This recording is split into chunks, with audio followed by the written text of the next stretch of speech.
Can you use your microphone? Yeah, start that again. Try that again. Welcome, everybody. It's August 9th, and this is the Design Review Historic Preservation Committee meeting for the City of Sonoma, and we'll call the meeting to order. I'd like to start with a roll call, please. Commissioner Marr, Here. Commissioner Hairsty, Here. Commissioner Johnson, Here. Commissioner Randolph, Here. and Chair Cormany. Present. I would like to announce that this meeting is being now presented as a hybrid meeting. We have the opportunity for you to join in public and presence in our commission, in the council here. And if you'd like to join by Zoom, I'd like to give you a meeting ID. The Zoom meeting ID is 980-299-59654. And moving forward, all the meetings will be hybrid, so you can join either in person or by Zoom. So, any questions with that? Okay. Are there any comments from the public? Seeing none. I'd like to review and accept the agenda. Can we go over and review the agenda and have a motion, please?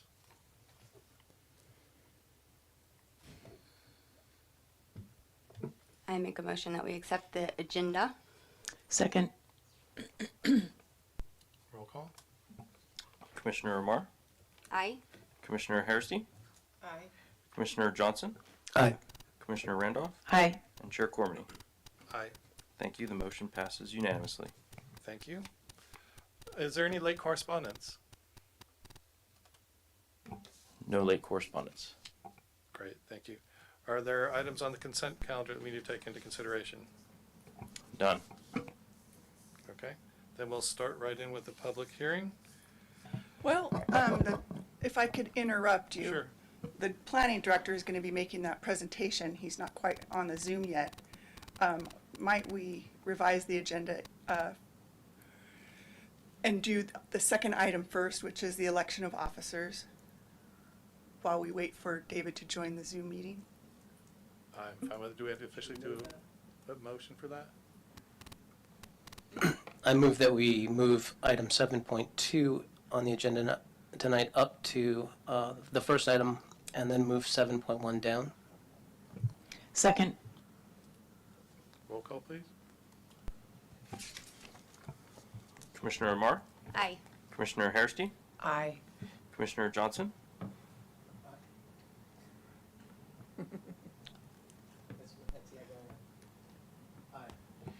Aye. Commissioner Randolph, Aye. It's not on. and Chair Cormany. Aye. Thank you. The motion passes unanimously. Okay. So I'm not 100% familiar with it, so we're going to start the process of nominating new members for this commission, and we're going to look on the public comment and vote for the election of officers. We're going to be electing the chair and the vice chair this evening. So do we have any offers of who would be interested in promoting somebody for the, let's start with vice chair as first. I'm not sure, but I think we need to elect the chair and then the chair Okay. Yes. for nominations. Okay. Forget that. We'll try that the other way around. Is there anybody who would like to suggest a nomination for a new chair of the Design Review Historic Preservation Commission? Yes, I would like to nominate Kelly Amar. I'd second that. Are there any comments? Anybody else who would like to? Any other nomination? So we can only have I know. 3 microphones on at once. That's what's. All right, so if Commissioner Amar accepts the nomination, then you can have a vote.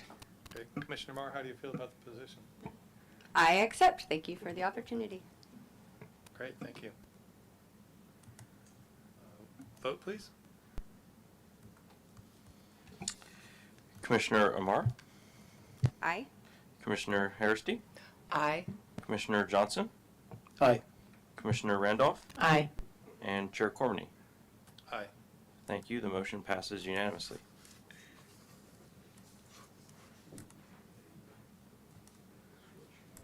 So now the new chair will call for nominations for a new vice chair. I call for nominations for the vice chair.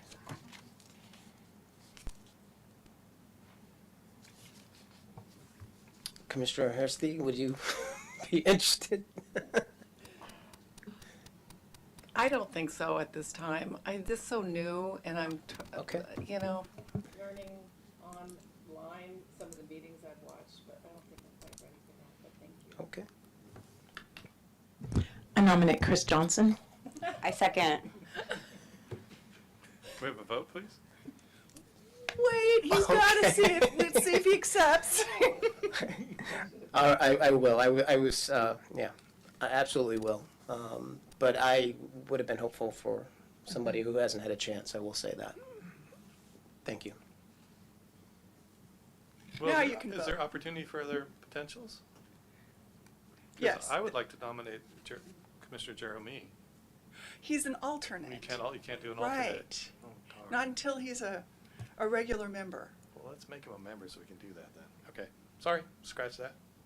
So we'll vote on Commissioner. Yeah, so the vote now will be for Commissioner Johnson for vice chair. Okay. Commissioner Amar, Aye. Commissioner Hairsty, Aye. Commissioner Johnson, Aye. Commissioner Randolph, Aye. and Commissioner Cormany. Aye. Thank you. The motion passes unanimously. Is it official?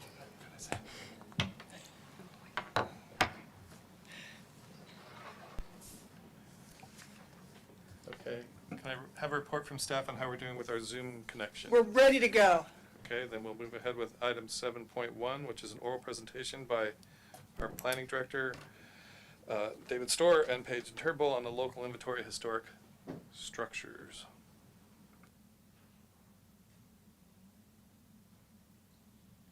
Hello, Wendy? David, can you speak? Yes, I am speaking. Great, we can hear you now. Thank you. Super. It says, Wendy, that my unable to start video, you can't start your video because the host has stopped it. And maybe that's a good thing. I don't know. Sorry about that. I'll get that for you. No problem. I don't know if, I don't see your video, Wendy, or Stacy's either, so I'm not sure if that's we'll all arrive at the same place. I'm not sure.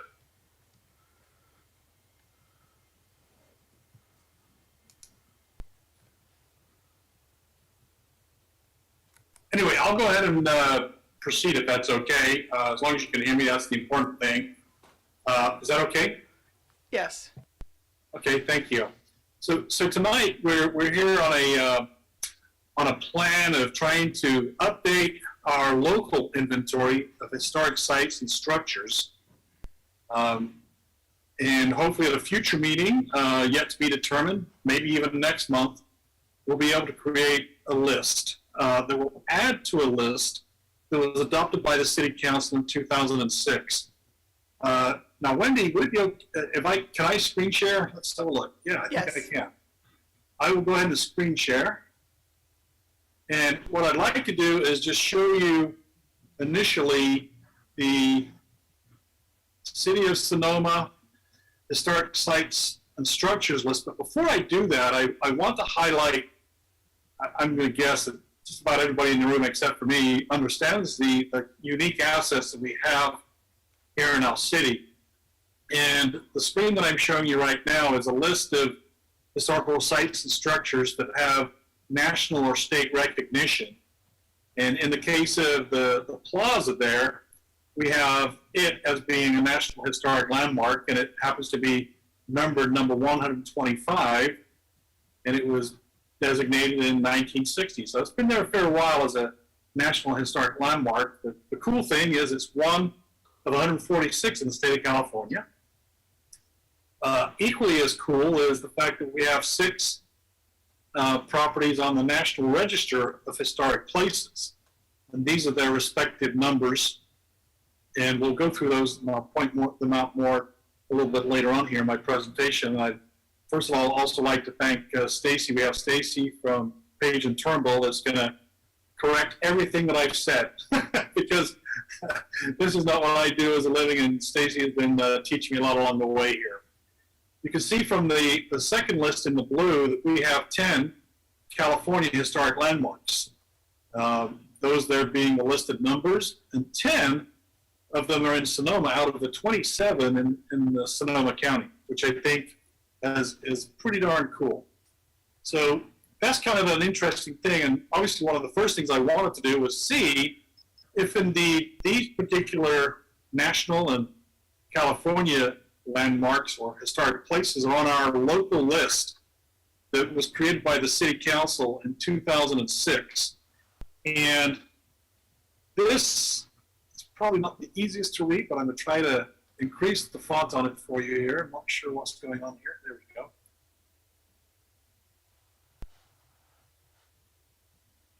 I'll zoom in. Whoops, here we go. Just wanted to zoom in here. So in 2006, the City Council took basically a look at what particular sites are considered to be locally important.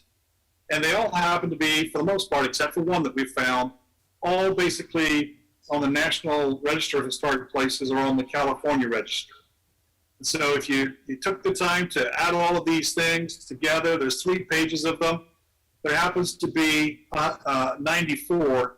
What I'd like to do is just show you a little bit about this particular chart.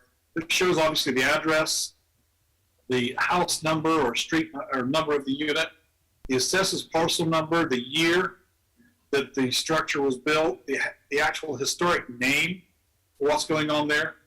This would be the National Register status number, and Stacy's going to do a lot better job of explaining what these are later on, I hope. But suffice it to say that these National Register status numbers, or codes, if you will, have actually changed over time, but the main core of these designations have stayed the same. They also have a state property number, and Stacy can explain what that is. You'll also see what the architectural style is, perhaps the builder, and some notes to the far right-hand side. I'm going to make an assumption that you've all seen this before, but if not, we're happy to send it out. And that's basically what the picture of that moment in time was in 2006.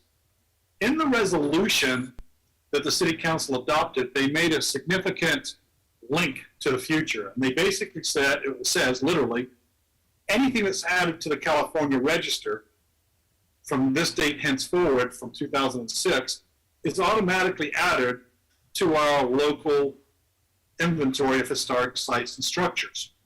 So with Stacy and her help, we have created a list of those that have been additive to the local list that was adopted in 2006. And I'll try to explain the color, so if you'll bear with me for a few moments. So again, tonight, what we're hoping to do is bring everybody up to speed with respect to what was done in 2006, what was added by default or automatically, if you will, because of the placement on the California Register. And I'll try to blow this up just a little bit. Hopefully that's a little bit better. On the first column you'll see there are designations that I showed you from the first slide. CHL is a California Historic Landmark, NHL is a National Historic Landmark, and the NRHP is the National Register of Historic Places. And so you can see, for example, with the Bear Flag Monument and the Flagstaff, it's a California Historical Landmark, number 7. And again, going back to the Plaza, we're a National Historic Landmark and also listed on the National Register of Historic Places. Now, why it's not a California Historic Landmark, that's way above my pay grade. But here's the fun stuff. So if you look down this list, you'll see the chronological numbering of how many, in red, how many sites and structures there are. This number right here is really just for David, because what David has done, what I have done, is I've been able to link all of those that are in black to an assessors parcel number that was good in 2006 and that we have still in place today. Where there is no mapping number, that means I don't have an APN as of yet. But everything that you see here in black on this list is on the 2006 list. So you can see that the Presidio's there, the Sonoma Plaza is there, but you'll see that since 2006, the Sebastiani Theater and Building was added to our local list, by default, it was added to the BERD list. The BERD list is the state's built environmental resource directory. Please correct me, Stacy, later on if I've got that wrong. But it's basically a state list, and it's quite voluminous. What I have done here is taken out all of those that are, I believe, are listed within the city limits of Sonoma. So as you see right here, we've got, for example, the Sonoma Valley Women's Club at 574 First Street East was not on, it's not in black, and it was not on the 2006 list. Why?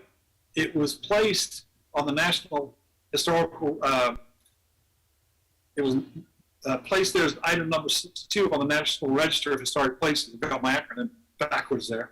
And so this is kind of a cool thing, that we can now see what was on 2006 versus what was not on. We could certainly map these, and Stacy is in the process of doing that. So here you can see another one, the Young Mansion out on Charles Van Dam. National Resource of Historic Places number 43, again, and the lawn. That says Psalm, but it's lawn. That was also added to the National Register of Historic Places. And as the list goes on, you'll see, for example, an address at 220 East Spain Street. Now, why it's got two different numbers, I don't know, but we'll find that kind of stuff out. The whole point of this exercise is to say, okay, what is on our local inventory from 2006 up to 2020? We don't have to add them to the list. They're automatically added by default. The next part of the discussion tonight, I'll turn over to Stacy here in just a minute, and that is to try to figure out what we think in Sonoma needs to be added to our local inventory, and how do we do that? And of course, we come to the DRHPC to do that, to forward a recommendation to the City Council such that we can then establish the 2022 local inventory of historic places. And that may include, for example, the Grove. You may recall that's where the dispensary is located. It is not on the 2006 list, nor is it on the BERD list, the BERD list. So maybe that's something, now that we have an HRE for it, and one will be updated, that we could say that needs to be added to the list, add to those that we have around 140 plus or minus. So this concludes my presentation at this point. I'll turn the time over to Stacy to talk about the process of how we go through adding something between now and whenever you as a DRHPC determine that you can feel comfortable with a recommendation to forward to the City Council to adopt a new resolution. And I have to tell you, from a staff perspective, this is very exciting stuff for us to do as a staff, and we would appreciate public input tonight to help us update our local register and to receive your comments as a commission. This concludes staff's report, and I'm happy to answer questions now, or we can do that as your body sees fit after Stacy has made her comments. Thank you. Thank you for your presentation. I think let's reserve questions till we've seen the second presentation, then we'll do questions after that, if that's okay. Hi, I'm Stacy Kozakavich. I work at Page and Turnbull in San Francisco, and have been helping the city of Sonoma for a couple of years. First, Christina Tierney, and now David Storer, with identifying and evaluating and making sure that historic resources that need to be documented in the city get documented to the degree that they need to be. And so tonight, what we've been working on is looking at, like David said, what is currently on the local register. And you can see the little map on the right-hand side of the screen has what's called the Historic Overlay Zone, which is a zoning category within which certain kinds of review are required for proposed projects. And it's based on an understanding of where the kind of historic character historic buildings are within the city. The black dots are dots which are listed on the local register from 2006.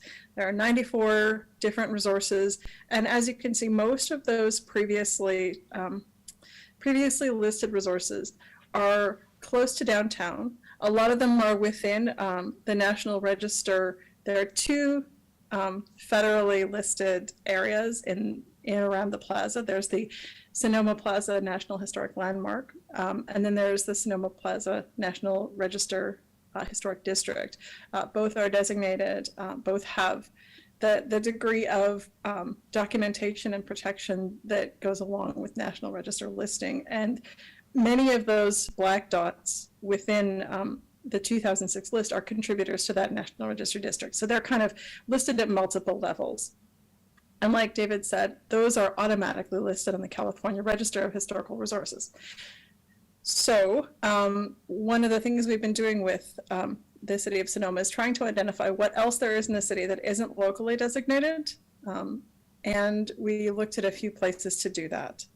We have looked at the previous surveys that were done by the Sonoma League for Historic Preservation, which produced some what are called DPR 523 forms, or Department of Parks and Recreation forms, to document and evaluate historic resources. And they made some preliminary findings, and some of those findings are that certain buildings are eligible for listing at the local level. We also looked over what David referred to as the BERD, or the BERD, the Built Environment Resource Directory, which is a directory that is maintained by the Office of Historic Preservation. And everything listed on the BERD or BERD is not necessarily a historic resource. What that list is it's a compendium of resources which have been evaluated in reports that have been submitted to an information center that is affiliated with the Office of Historic Preservation. So for Sonoma County, it's the Northwest Information Center in Roanoke Park. When they receive reports submitted by consultants or institutions around the state from within their area, those reports are added to the resources reported in those reports are added to the BERD listing with a category of evaluation ranging from most of them are alphanumeric, but ranging from 1, which means listed on the National Register, 2, listed on the California Register, 3, found eligible for listing either on the California Register or National Register, 4 and 5 are are kind of state-owned resources, and other kind of special categories that aren't super relevant here. 6 is generally found to be not eligible, which means they have already been evaluated and found not eligible for listing for whatever reason at whatever level. And then 7s are needing further evaluation or research. So they're assigned these numbers, and we can look through the numbers that are assigned to these resources to figure out which ones have been already listed on the national or California Register, and therefore are automatically listed on Sonoma's local Register of Historical Resources. Our focus up to date has really been outside of this historic overlay zone, for the most part because it is the properties that are outside of this historic overlay zone that are potentially the most vulnerable to pressures of development and not being potentially recognized or evaluated when a proposed project is submitted to the city. The historic overlay zone comes along with specific kinds of review requirements, and outside of that historic overlay zone, there might not be, for particular properties, the same levels of review that automatically occur. And so the focus of our research to date has been outside of that area, but there are potentially lots of other properties inside of that historic overlay zone which are eligible for and or are already automatically listed on the on the local register due to their state or federal level listing. What we have found so far are a handful of properties which have been automatically listed. There's a National Register District associated with let me actually just open I'm going to stop sharing for a minute and I'm going to reopen a different share to kind of give you an idea of what we're looking at here. I'm going to share a spreadsheet with you. Everybody likes to look at a spreadsheet in their evening meetings. But what this spreadsheet is a combination of resources that are listed in the local register, listed in the bird directory, and also things that we have found because local historical society members, the Sonoma Valley Historical Association, the Sonoma League for Historic Preservation, have been very helpful with providing past reports, previous evaluations, and records of resources that they have in their files. And so we've added information to our listings and database based on what they have shared with us. And so, for example, we have all of the 94 resources listed on on the local inventory are included in this spreadsheet. You can see the 1D category that a lot of them have. That 1D category means that they are within and are contributors to the National Register Historic District around Sonoma Plaza. A lot of them are that category. Okay, so if we look though at things that are automatically listed. Sorry, I need to clear my filters. The few that we've identified that are automatically listed, oh, why is this not doing this? Sorry, I'm having some spreadsheet issues, are things like, for example, we found one that was eligible for the National Register is listed on the National Register, which is right inside of the Sonoma Plaza Historic District, but which for some reason didn't make it onto the 2006 list. And we're not really sure necessarily why that is, but they are, it is automatically on the register, even though it's not written in the document that David shared with you. And so looking through these, basically everything that has a 1 in its evaluation category, if it isn't already listed on a 1 or a 2, if it isn't already on the 2006 list, it is automatically, according to the resolution from 2006, added to your register. So, can everybody see the slideshow that I have brought back up? Thumbs up if you can see it. No, we can't. No, Stacy. Yeah. Okay, let me stop share and then reshare. Sometimes Zoom is fairly fussy about what it's showing you. How about now? Yes. Great. So in addition to those properties that are automatically listed, we also identified properties that have been found eligible for listing at the local level but have not been added to the California Register or National Register. And among those, after reviewing Department of Parks and Recreation forms, which are the kind of standard form filled out for historic evaluation, we found 10 properties that have a fairly good level of documentation already that has been prepared, which could be submitted to your commission with a request for designation as part of the local list. In addition, there are about 11 properties that have been recorded on DPR forms that are not as detailed as they could be for an evaluation and a finding of local eligibility, and then more than 40 other properties which are identified at different levels as potentially historically significant, which could definitely use a little bit more attention and research. And these are scattered around the city. The ones that we have found so far that have adequate documentation for designation are a variety of mostly residential properties outside of that historic overlay zone. Everything from the fairly old Burris House to a large complex at Curtin Lane. Now, what we have not done in this review is ground truthed the current conditions of these or reevaluated any findings of those DPR forms. We're going with the findings that the Sonoma League established previously in filling out these forms. And so we can't necessarily weigh in on the findings of significance or eligibility, but from the looks of it, each of these properties represents a certain type of building, is they're a decent example, or a fairly rare lasting example of a certain kind of property within the city of Sonoma. And these are the kinds of things outside of that historic overlay zone especially that are on both the list of properties that are potentially eligible that just need a little bit more attention, as well as the study list. Lots of residential properties rather than the commercial properties which dominate within the downtown core and within the National Register District.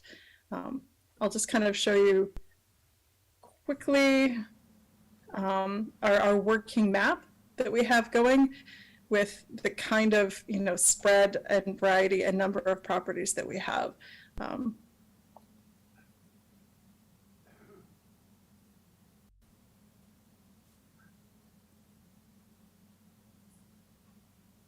Just finding the right button.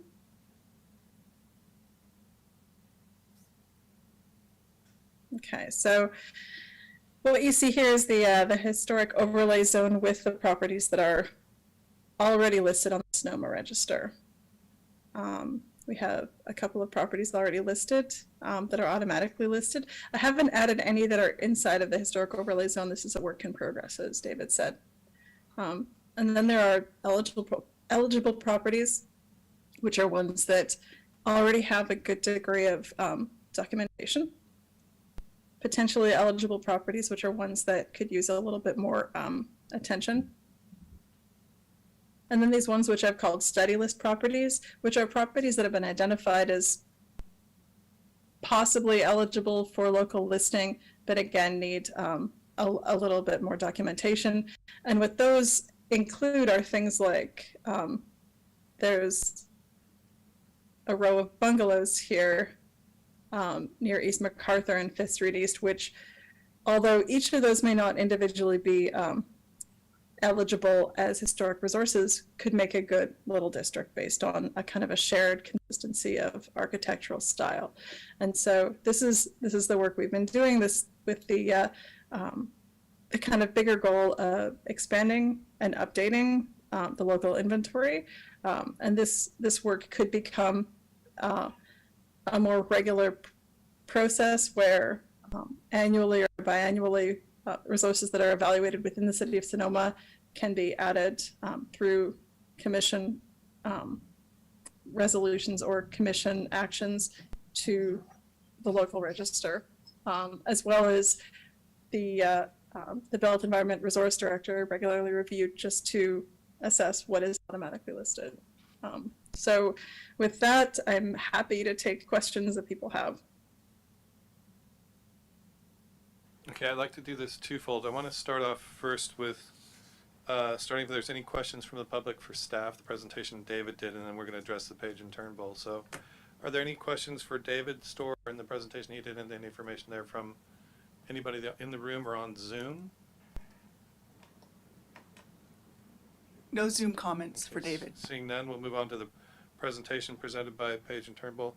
Thank you, by the way. This is wonderful, and it's a lot of information. It's the first time we've seen it in this detail, so I'm sure there's going to be some questions from the public regarding that presentation. On Zoom or in the room?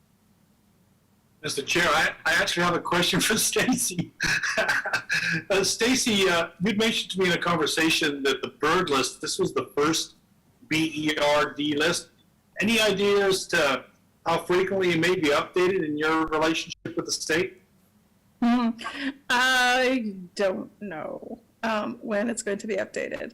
The most recent bird list is from March of 2020, and the BRD list is a replacement kind of for there was previously an Office of Historic Preservation list of properties that was released at irregular intervals on a county by county basis, based on what their findings were. And the frequency with which those are released really depends on things like staffing levels at the information centers, as well as at the state. And so I am not optimistic that it's going to be updated very frequently, but the update of that list could be a good kind of trigger for the city of Sonoma to check and see what's different and add things to the list as necessary. National Register nominations are are not extremely common. And so you're not going to have, dozens of properties every time this is updated. If something is being nominated for the National Register at the local level, it's likely that you're going to know about it as it's happening.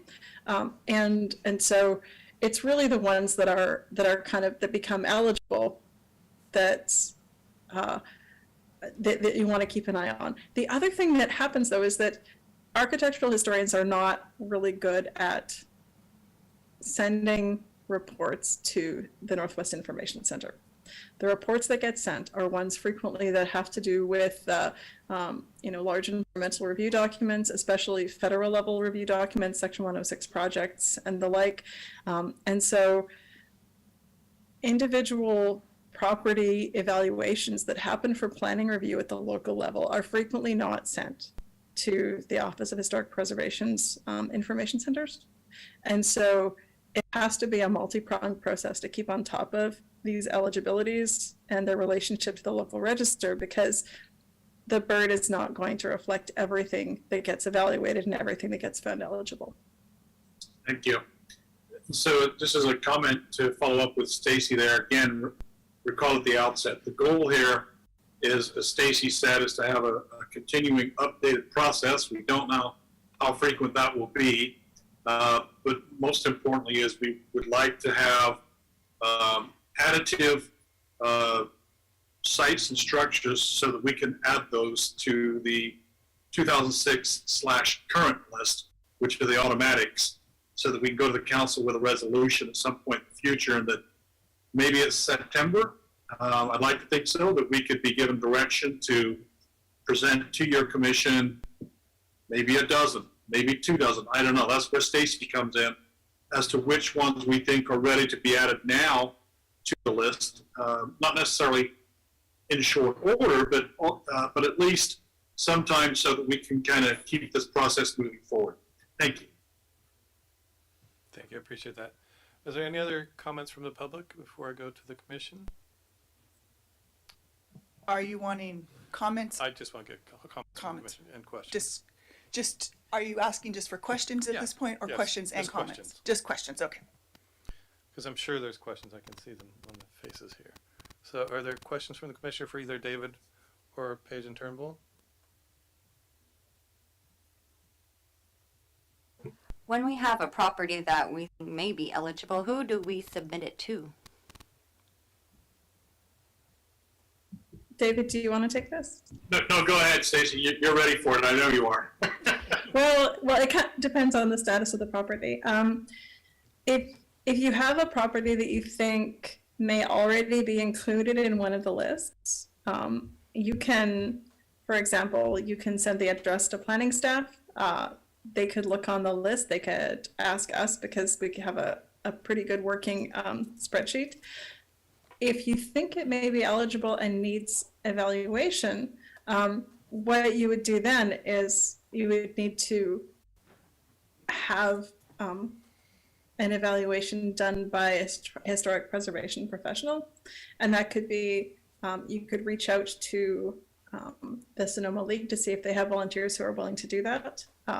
If you have a budget for evaluating something, you could hire somebody like Page and Turnbull or any of the independent contractors or larger firms that do this kind of work. There are a number of people who do evaluations within the city of Sonoma and have lots of experience doing so.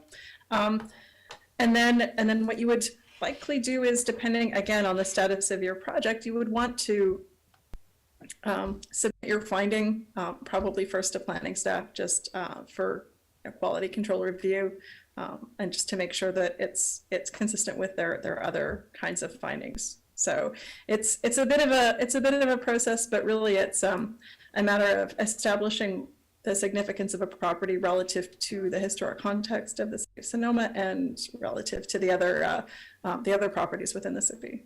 So, Stacy, to follow up on the question and your response, if there's an HRE, historical resource evaluation, out there floating in ether for a particular project, property A, B, and C, there's 3 of them out there, those could be submitted to staff, and we could then present those to you to review, and then we could say, and present those to the DRHPC and say, we think these are good to add to the local list, right? Right. If planning staff has reviewed an HRE, and it seems to be not a controversial property, it is, I think, the next step really would be just to add it to the list for, and you don't necessarily want to go to DRHPC for, ones and twos occasionally to put it on the list, because it does take commissioner time and effort to review these and write resolutions.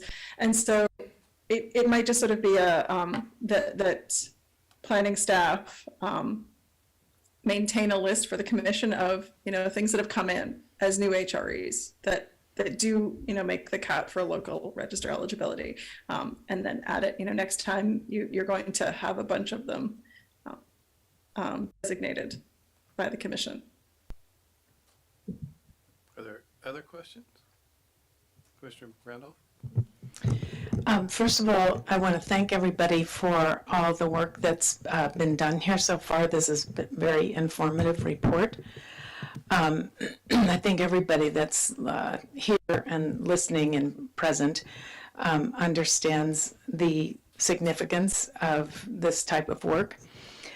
Thinking about public consumption of information about this work, my question would be, why is this work important? What would be sort of like how would you say your three top reasons would be for doing this work? Why is this important to just a mere mortal who lives in Sonoma? Why is this important? I'd love to hear your answer to that, because I think public awareness of our historic character is really important, and obviously this work pushes that forward. But anyway, back to you on that. I'll take a stab if I can, and then Stacy will add the bulk of the answer. But some of you know that I've had the ability, an opportunity to work as the planning director for a decade in the city of Folsom, where I live still. And it had its own historic preservation commission that acted just like a planning commission, if you will. That is not the city of Sonoma's model. What we have here is an ordinance of our city council and the creation of a design review and historic preservation commission that's in our municipal code. And within that code, it outlines the purpose of creating the historical preservation component side of it, if you will. And so it's with each jurisdiction that you will see how it interprets its own history. And fortunately, in our city, we've done that. And I don't really know the answer as to why it was in 2006 that we decided to create our own list. Maybe it's to do with the Institute of Local Government. I'm not sure. Stacy, can you add a little bit more about the importance for us, please? I can't speak to the origin of the 2006 resolution or list. I'm sure that the long-serving local historians and organization members could definitely fill you in on that history. As far as why it's important, in any place where people settle, our built environment is essential to our sense of place and identity, and the character of our cities, of our neighborhoods, tells us about our past, and our past is part of who we become now. And the built environment is essential in both reflecting where we have come from, but it also structures who we become. And so how we prioritize what we keep in our built environment, how we prioritize what we don't keep in our built environment, is as influential in us telling the story of our history as it is in how we structure our environment moving forward. And so historic preservation is just kind of one puzzle piece in the bigger exercise of planning our cities and planning our spaces where we live. So there's that aspect of it, which is really kind of, the shared identity and shared priority.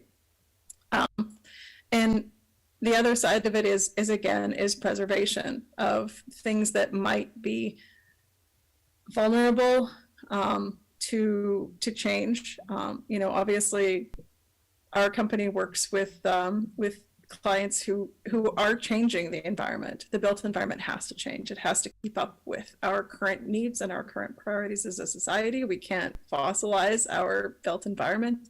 And so as we move forward and change the world around us, we have to kind of look at what we maybe want to keep and carry with us. And then the kind of last piece of it is one of the reasons that a lot of us value historic preservation is that reuse is, valuing historic structures, identifying historic structures that might be important and or in really good condition for continued use is an environmentally sound approach to our cities. The greenest building is the building that already is built, is one of the things that we say all the time. Tearing down and replacing structures is sometimes it is economically sensible, but it is a drain on resources. And so, reusing materials that already are in use can be an environmentally sensitive way to keep our cities working for us. All of that said, I also think that it's really important when we're moving forward to adding things to the list to include as many voices as we can. And so what we have in our list are properties that have already been identified as being important to the people who evaluated them. There are undoubtedly others across the city of Sonoma that are important for different reasons and different associations. And I think that public involvement in this update process is going to have to happen so that associations not only with architectural styles or with Sonoma's pioneers happens, but also with different communities who've been part of the growth of the city. So, agricultural workers, new communities, different workers and types of work and industry should all have a chance to be recognized. So that helps. That helps so much, and that was like a fantastic answer. And I would urge you to include that type of statement in introduction to the work. I think it puts it in context for people who maybe aren't as familiar with some of the people that are here listening and in the room, and just raises awareness and appreciation for our space. I think you said it beautifully, and it's probably recorded, so we'll be able to find it someplace. I'll have other questions too, but I'll defer to others. Yeah. Mr. Chair, if I can, something that Stacy is working on as she's made in her presentation is that connection that we just heard, having the public know where these assets and resources are, whether it's a foldable map or whether it's a file that we can put on our website. That, how cool is it when you can say, okay, I'm located right here, and if I go this way to the left, I see this, this, and this. To the right, I see this, this, and that. How wonderful it would be to have a walking tour of some of these resources that we have, and having a map in our hands to be able to show where we actually go when we do that walkable tour. That's an awesome idea. And the Sonoma League for Historic Preservation had a fabulous walking tour document that I'm sure still exists. It's beautiful. And it will probably, would be enhanced by this additional information and could be expanded. So I love that idea too. Yeah, I think even with some of today's technology, you could probably even geotag it, or, we all have our smartphones that can drive you right to the spot. I have a question to both of you, and it's mostly the Page and Turnbull. I'm assuming you work with various other entities and jurisdictions and such that have process for this. Do you have suggestions on how we might approach it, or what is there an example of a community you think is doing a good job that we could somewhat model what they're doing? Have you worked with somebody, say, like, I don't pick an entity, say Sausalito's figured it out and they have a good process, or whoever that might be, so they have a roadmap of how we do this? And David, you have some experience in your previous expertise. Is there a model that you think we could, rather than reinvent the wheel, that we could pull parts from and create a process? Is that part of the thinking behind this? Go ahead, Stacy. Almost every city that has a historic inventory struggles with maintaining that historic inventory. It is common, and it is one of the things we come up against all the time. There are different approaches to it. We recently worked with the city of Pacific Grove to basically do a citywide survey to evaluate everything that they already had on their list and recommend new properties for listing at the local level, because not only do new things need to be added, when decades pass between list sort of modifications or updates to the list, properties are all also changed. There might be properties on that 2006 list that might not be eligible if we looked at them today. They might have been changed, they might have been demolished. It's hard to tell. And it's like that with the bird list too. There are things on the bird list that don't exist anymore because the Office of Historic Preservation doesn't receive updates on them. And we're also embarking with the City of Mountain View on a historic citywide inventory update. And so really, I think that the best approach is to establish a list. Ultimately, the model would be to establish a list and then update it every 5 years or so to make sure you're on top of things. But cities have a hard time finding the budget for doing that. And so a lot of what we end up kind of helping with tends to be a little bit, catching up after a lot of time has passed and an existing historic register has become a little outdated. And so, honestly, having best case scenario is having a citywide survey, but that's also a big investment in time and resources, both for city staff and for consultants. I think that I'm trying to think of a city that is really on top of it and has a very up-to-date historic register. I can't off the top of my head come up with a kind of example to model yourselves after. Cities handle it very differently. I mean, the city of San Francisco is very on top of it. It's also a fairly large city with a lot of preservation planning staff who are able to do it, to do this. They have, instead of a kind of, solidified list, they have property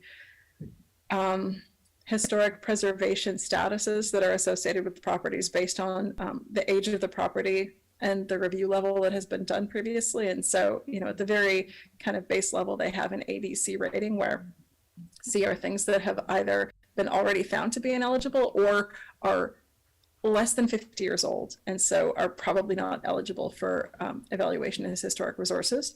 They have B categories, which are the B category, which are properties that are age eligible but haven't been evaluated, and A properties with a bunch of different kinds of eligibility and significance, which are considered to be historical resources. Now, the reason that cities, stay on top of this is because it behooves them to do so for CEQA review of proposed projects. And so even though San Francisco is a very large city and maybe not comparable to Sonoma, I think it's the one that we have found to be at least the most, agile in their approach to keeping on top of a historic list. Thank you, that's very helpful. Other questions? Yeah, Commissioner Johnson? I just was wondering, now that we're looking at this in a new way, if there's been thought and some direction maybe given to homes that are worthy of being listed, but are kind of left. We've had some projects come through that just through neglect, we've had to do some demolition through neglect with some properties like the hatchery on Spain Street that could have probably been listed as a historical place, but it wasn't identified maybe early enough, for the owners of the property weren't engaged, and it just kind of suffered. I think that the kind of planning approach for these kinds of things are, again, go back to being on top of surveys. Knowing, having a historic context statement is also, that's kind of almost a prelude to a survey, which lays out what the history of the city is and kind of what the axes are for significant associations. And so areas that already have districts established have a historic context kind of developed, by which you can kind of compare your property and see, okay, if this neighborhood was developed from 1910 to 1920, and has a bunch of, you know, Spanish colonial revival style houses in it. And I have this 1960s ranch house. All right, well, it's might be old enough for significance, but it might not really be associated with the significance of this area. It might not represent the architectural style of this neighborhood. And so there are kind of these baseline levels of information that property levels and city staff can use to be able to, you know, on a project by project basis, identify what might be a historical resource. You know, based on age eligibility is kind of the start. Is it 50 years or older? If it isn't and it hasn't previously been evaluated, that's, you know, a trigger right there, depending on what the what type of project is being proposed. Because, you know, some things are exempt from environmental review, but just basic age of a property is a good start.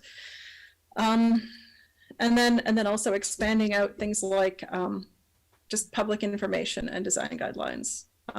You know, a couple of cities like San Jose in 2003 put out a publication, I think it's called Your Old House, which describes architectural styles, the kind of context of San Jose's development. And that's really, you know, supposed to be a toolkit for property owners of residential properties to be able to recognize what they have and to rehabilitate it appropriately when they can. For some of these properties that are like your, you know, agricultural properties that have been subsumed within the city limits, that gets a little harder for individual homeowners to find or property owners to find a context for making appropriate rehabilitation. And so that's kind of where, you know, speaking early with planning staff and bringing in consultants who know that kind of property, you know, early in the process is really important. Because even in the case of, you know, depending on what level of review you're doing, even if something looks dilapidated, condition isn't necessarily an indicator of significance. And so there are, you know, properties that could be rehabilitated, and if not rehabilitated, could be recorded, you know, could have information retained for future researchers into Sonoma's history before, you know, if something needs to be demolished because it's considered a hazard.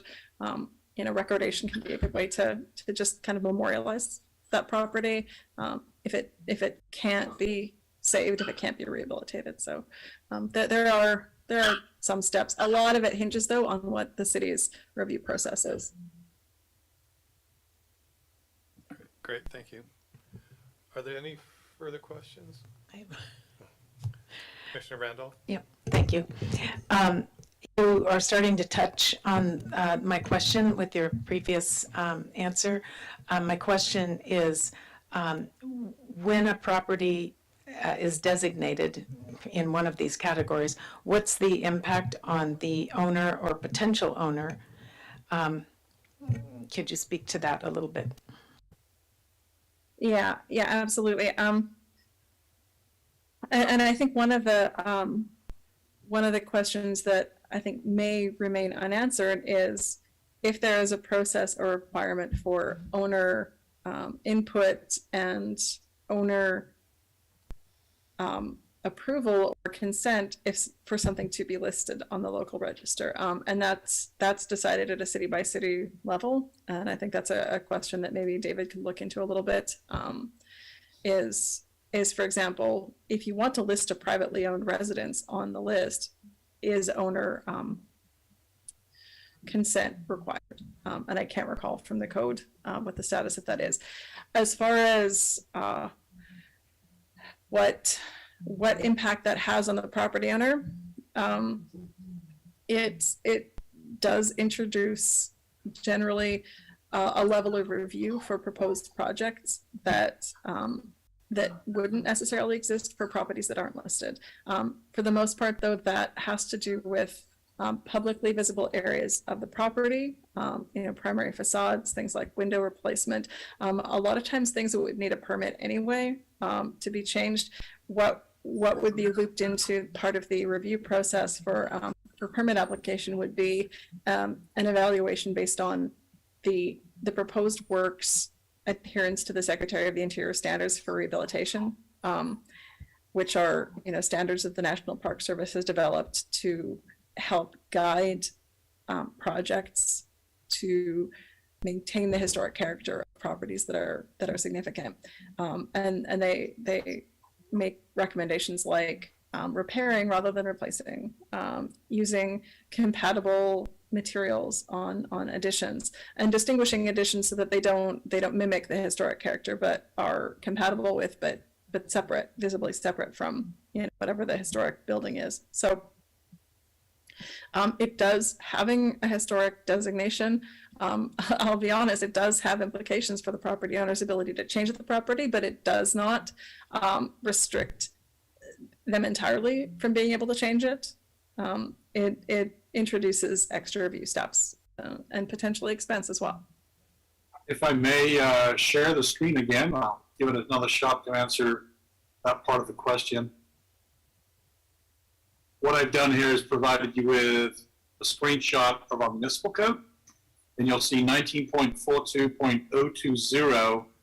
You can see under B1, it says the designation of a historical resource may be initiated by the Design Review and Historic Preservation Commission or by the owner of the property that is proposed for designation. So this doesn't say it has to have permission if the DRHPC does it, one way or the other.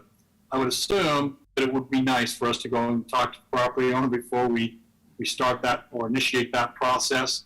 And we could actually spend more time on this next month, when we talk about those that Stacy and I work on between now and then, or those that you give us direction to work on, where we can talk about the findings that need to be made, and then how we go about doing the district if that's the direction. And we can talk about how we govern the actual hearings and provide a recommendation to the city council. So don't necessarily want to spend a whole lot of time on that tonight, but certainly we'd be happy to kind of go through a recap on that at the next meeting. Thank you. It is significant, however, and I think most of us here on this commission do know that when there's a historic property involved in review, there's extra review and extra protection for that property. So when we're considering potential identification of a lot more properties, which is fantastic, I think part of this discussion needs to be about including the owner or the potential owner. If it's a property that then comes up for sale, people need to know about these potential extra steps that they might have to take to modify the property. So, yeah, so thank you for those answers. Okay, I've noticed we've covered a lot of ground, and there's a lot of people. There's some people in the room, and I know there's some public. I'd like to open the meeting back up to the public because I see some interest. Can you please come to the podium, state your name, your address, and provide us with your question, and then we'll also look to see if there's anybody online who at this time would like to contribute as well. Is this on? Yes. Thank you. Robert Demler, Sonoma, First Street West. I'm the executive director of the Sonoma League for Historic Preservation, and I've debated whether to ask a couple of questions which might be stupid, but I've decided they were not stupid, they were just slightly stupid. So this is to David, I suppose, as well, through the commission. If a property is to be offered to the planning commission, a property or a site, a structure or a site, for inclusion on the list, must it have a historic resource evaluation report? Yeah, if we can just kind of get the questions, and then I'll ask them a little bit later on. And the second question, is every property on the 2006 list, does every property on the 2006 list have an HRE? And third, I am hoping that through the results of this effort, which I commend all of you for undertaking, very important. I hope there's clearer directions for our blessed realtors in Sonoma, because they do their job and they do it well and their heart's in it, but sometimes we on the preservation side trip them up, and sometimes they trip us up. So I think better clarification on how something is to be advertised as historic or not. Anyway, those are my questions. Thank you very much for the time. Thank you for your comments. David, do you want to take that? Yeah, Mr. Chair, would you like me to respond to after each speaker, or wait till all of them have gone through, or you tell me? Happy to do it either way. Let's just his questions at this point, and then we'll see if there's more. Let's go ahead and address his questions. Sure.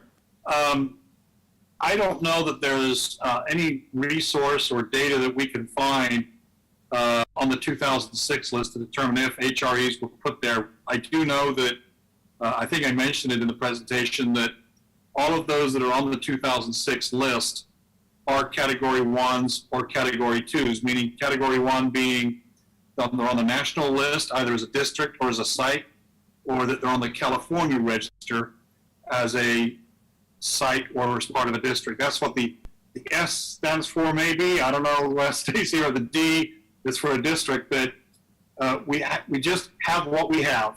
That's the list that we have from 2006. Couldn't tell you if it was anything more than that, other than just saying, hey, they're on the national, and if they're on the national, they're on the California, and if they're on the California, they're on the local. So that's where we are as of 2006. When it comes to, as I said previously, anybody that has an HRE that's performed, send it to us. We'll take a look at it and add that to our list to come before the DRHPC. This does not go to the Planning Commission. I believe the process that I just provided on the screen goes from your DRHPC director to the City Council. The only time that anything with a historic site or question would be if there's a development proposal that would come to you as design review, assuming that it's not subject to SB 330. We would make sure that it has to comply with objective design standards, of course. It would then go to the from the Planning Commission to the City Council, but that's not the act of actually designating it or placing it on the local listing. You are the body that does that. Stacy, can you add to that, please? Sure. I think a couple of things. The first question that Mr. Demler had was regarding whether something needed to have an HRE prepared to be listed. The screenshot that David showed us about the process for listing does have criteria that a property must meet to be eligible for the local register. They're very similar to the California register criteria, but things can be evaluated with a more local focus and level of significance. They can also be locally significant for the national or California registers. That said, because there are specific criteria, there needs to be some kind of written document which lays out fairly clearly with sort of substantiation from local history sources and some usually primary sources that lays out how it meets those criteria. It can be a memorandum, it can be a full HRE report, it can be DPR forms. There are different ways to do this, but there does need to be some document that presents why that particular property is eligible. As far as whether things on the 2006 list do all have HREs, like David said, a lot of them are within the National Register Historic District, which means that they are described in the a lot of those are described in a 1992 document, which was an expansion of the district boundary. And they're fairly brief descriptions, honestly. And they're district contributors, which also means that some of those might not be eligible individually for listing at, at the National Register or California Register level, but they contribute to the National Register District and are therefore listed and considered to be National Register resources. For the purposes of a lot of levels of review. So all of those 1Ds are documented within the district nominations. Anything that is locally listed on that 2006 list that has also a listing in the bird directory, and there's a pretty strong overlap. It's not 100%, but it is a pretty strong overlap. Anything that is listed in the bird directory is associated with a report of some kind that can be obtained. Either a lot of reports are in the collection of the Sonoma League for Historic Preservation, and so kind of digging through those might identify some. There are things like historic structure reports, there are historic resource evaluations, there are memoranda of preliminary reviews. There's a lot of different kinds of reports that have been done that we could actually kind of, as we're going through the list, in the next month or so, just kind of tag the resources that are already listed with what report those are described in, if people wanted to be able to look and see kind of what the description of it was warranted listing. So a lot of them are, but I don't have a fast answer for which ones are already already have HREs.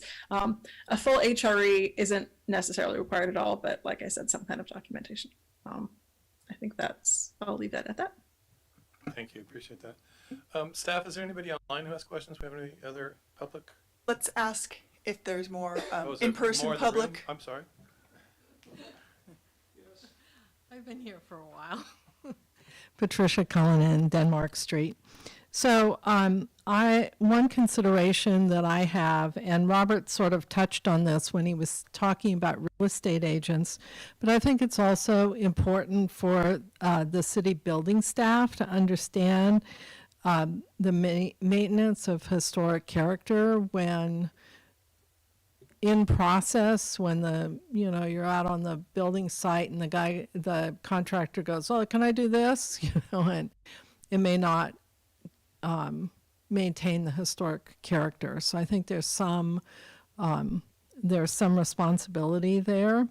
And then I think that it would be really nice for the city of Sonoma to have a window replacement permit, because that's one of the ways that there's degradation of historic character. And you can see it quite frequently. That they replace the wood double hung windows with maybe 2 or aluminum or whatever.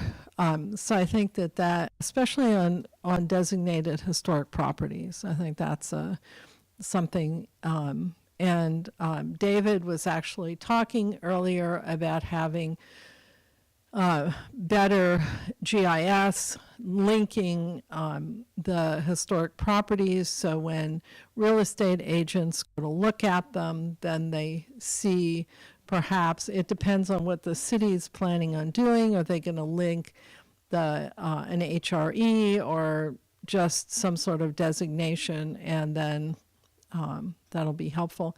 And actually, this is a great discussion, because I remembered I had a whole bundle of historic resource evaluations that I haven't sent to Stacy. They're semi-professional. Thank you, appreciate that. If there's further comments, you must come to the podium where this will be recorded, please. Good point about windows. Thank you very much. I had another thought. I wanted to thank David. I've been discussing this topic with him, and I want to offer the services of the Sonoma League to any of you. And if you want to come over and look at our files or have some of us help you, we had a member here tonight, a director, a former president, who all just departed.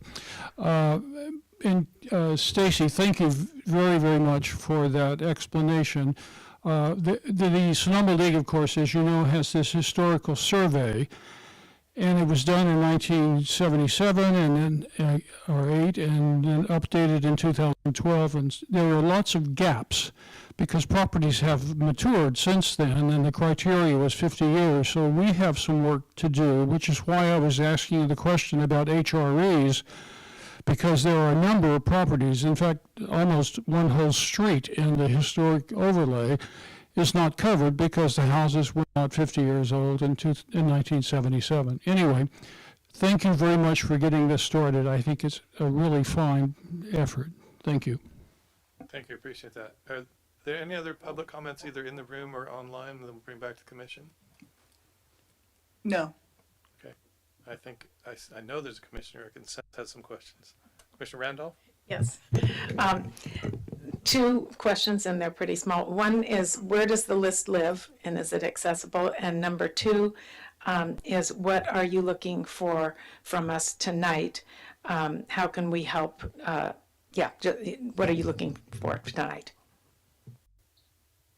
So the list itself was adopted by resolution.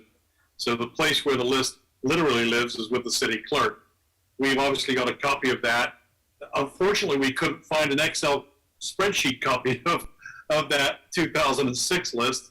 So we've taken so that's what I showed you on the screen tonight, was all that we have, unfortunately, as far as where that list resides in the ether, if you will. We can certainly place it on our website as a historical document, showing that picture in time at 2006. And with Stacy's help, we're going to take that bird list, place that on our website at some point, along with some mapping features. I think what we could do in the meantime, between now and the next meeting, is send you commissioners the 2006 list, the resolution.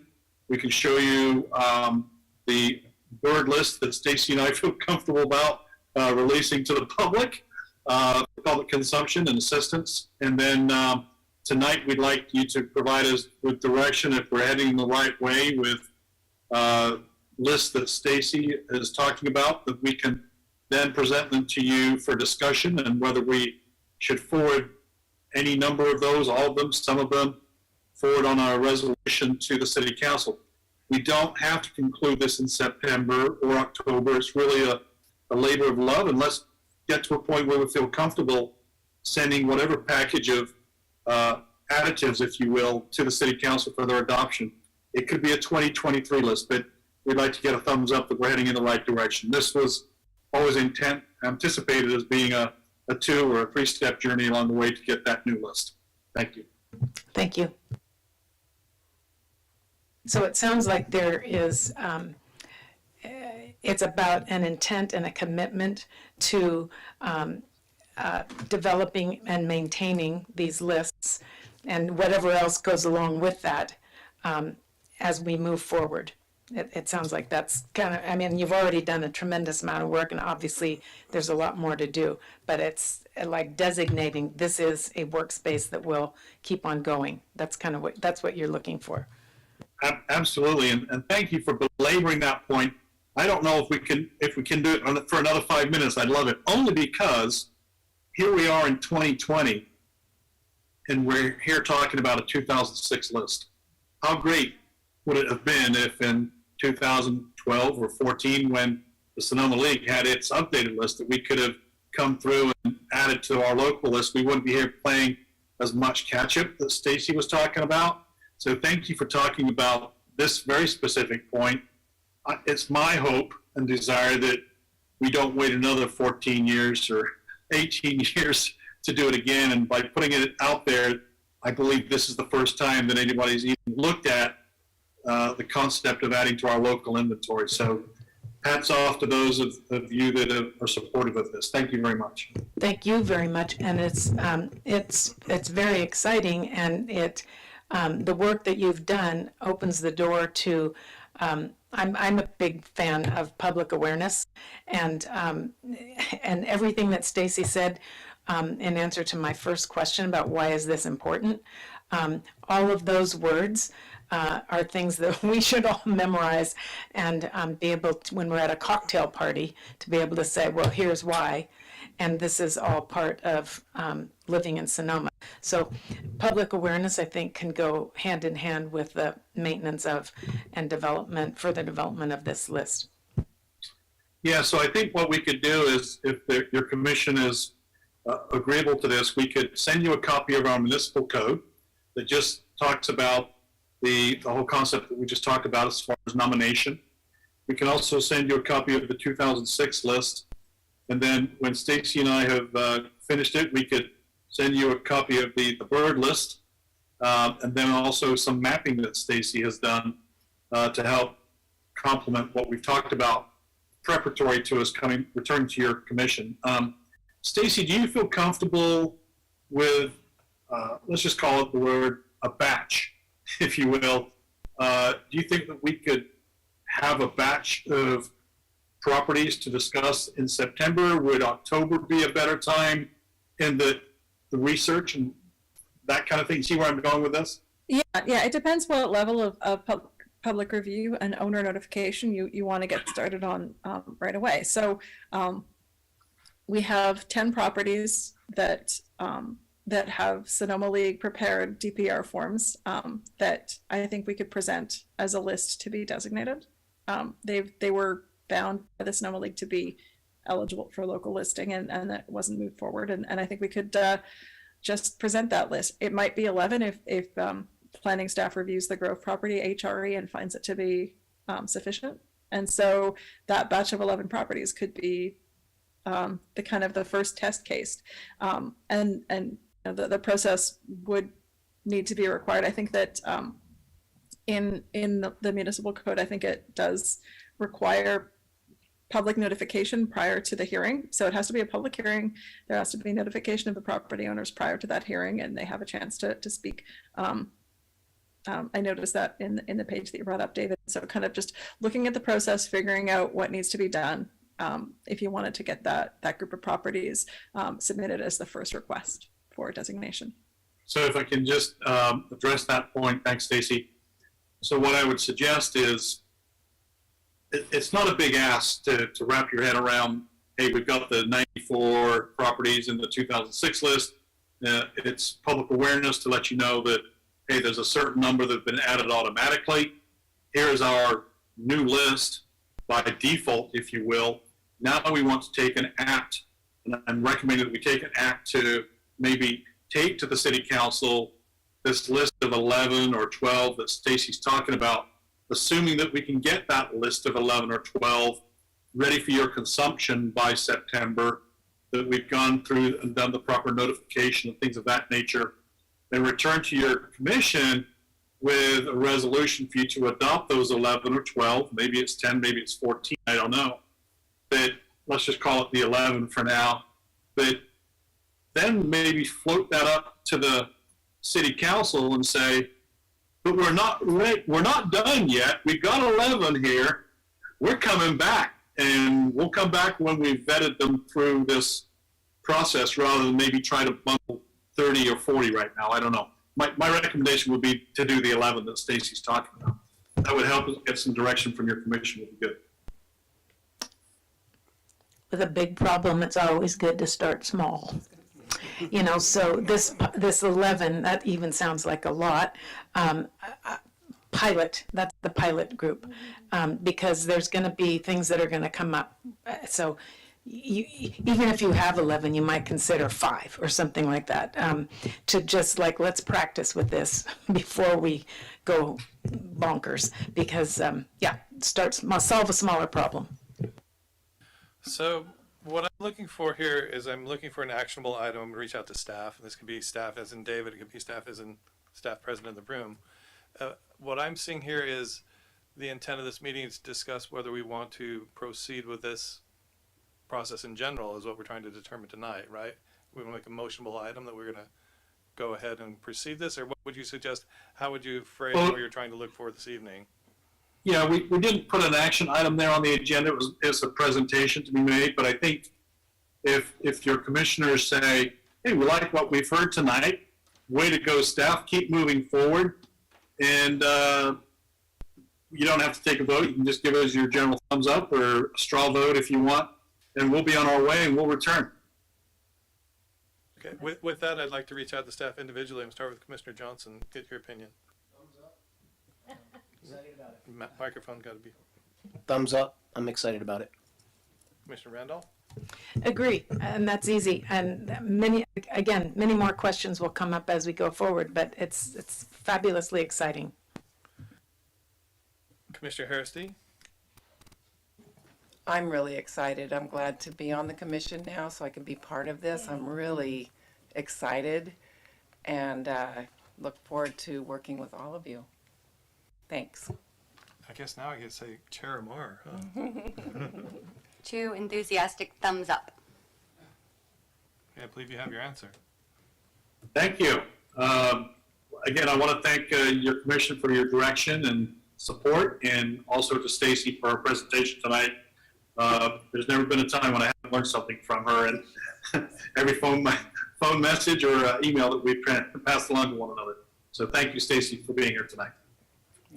Yeah, I would like to thank both of you. I mean, it's a lot to put together, and being involved in this commission for quite some time, it's really nice to actually focus on the historic part of design review. We do a lot of design. We haven't really done our due diligence on historic, and I'm happy that we're picking that up. So I appreciate that.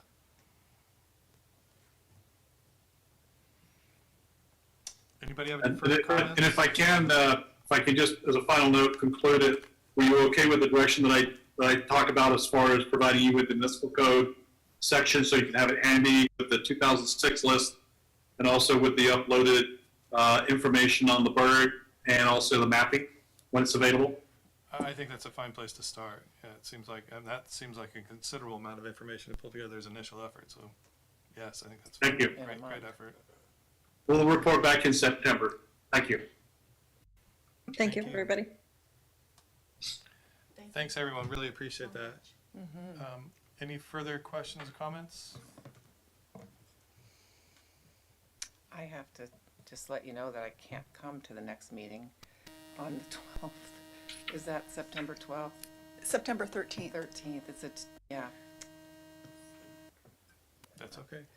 I know, but it looks like it's so I'm really scared now.